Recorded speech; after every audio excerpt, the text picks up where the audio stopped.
2011, astrophysicists were not able to confidently report this phenomenon of stars falling into black holes, but now they can.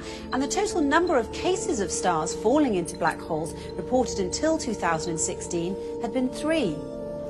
Interestingly enough, although it's not an astrology book, there's an entire chapter in the Quran called The Star, and the first verse of that chapter is, "By the star when it falls."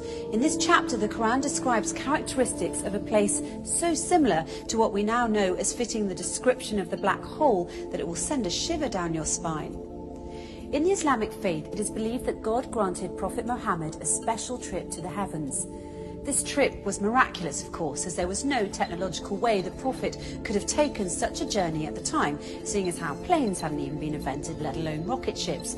Nonetheless, if you study this miraculous night journey closely, you'll find that there are many clues to prove that this incredible journey did indeed occur. Not only that, where it took place turns out to be of great interest too, because astonishingly enough, the description of the area the Prophet ascended to matches the characteristics of what we now know about the black hole. So let's look at what we now know about the black hole through the recent discoveries of science and compare it to the mysterious area the Quran describes in its pages as part of this miraculous night journey the Prophet took. Firstly, in verse 16 of chapter 53, the Quran describes this place in space as very dark. In fact, it describes it as darkness covered or draped in darkness, which is not surprising. Space is a pretty dark place. Even so, some areas are darker than others, but nothing is darker than a black hole, because black holes have such immense forces of gravity, nothing, not even light, can escape from them. That's why they're black. And because they're black, they are veiled from direct observation. They nevertheless reveal themselves indirectly, as scientists have special tools that can help them see how stars that are very close to black holes act differently than other stars because of the immense force of gravity that black holes have, and this helps them identify the location of black holes. Secondly, according to the Quran, when ordinary people look at this dark area in space, they can't see it directly as their eyes bypass or surpass the boundary of this area, and they only see beyond it or around it. It's almost as if this area behaves as a lens. Science, it turns out, has a term for this. It's called gravitational lens. Let's take a closer look. Normally we think of light travelling in straight beams, but near a black hole, the powerful force of gravity bends and warps rays of light around it, creating a visual imprint on the surrounding material. Astrophysicists have proved that a black hole bends light to act like a cosmic magnifying glass, giving astronomers a view of an even more distant galaxy behind it. And this, my friends, is what we call a gravitational lens.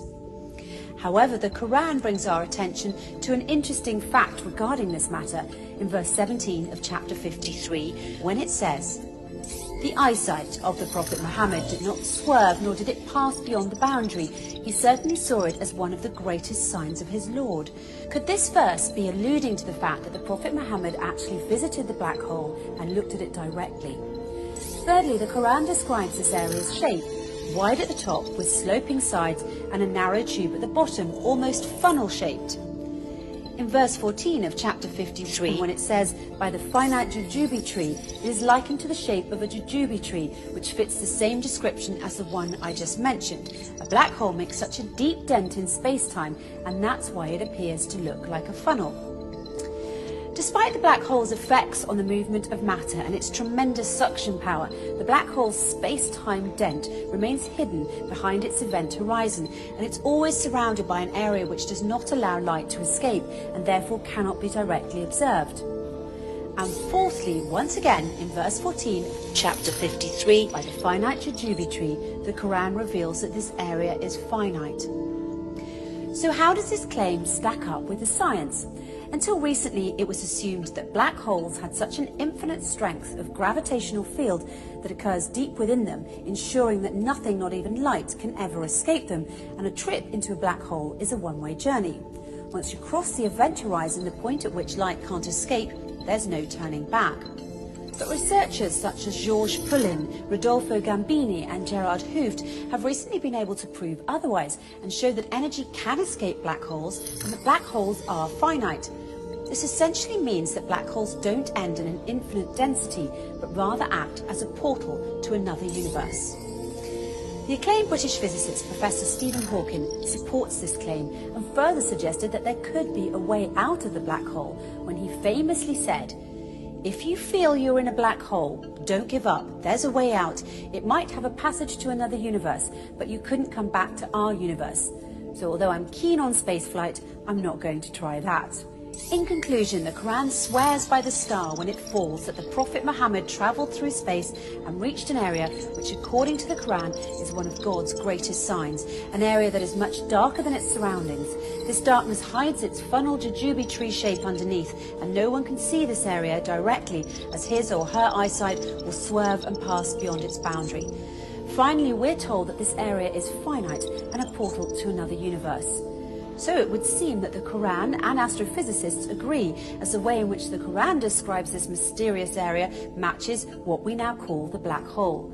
However, the Quran takes it one step further by asserting that it is, in fact, a portal to heaven, a claim which science has yet to prove. But if past experience is any indication, it's only a matter of time before science catches up to the scientific miracles already contained in the pages of the Quran.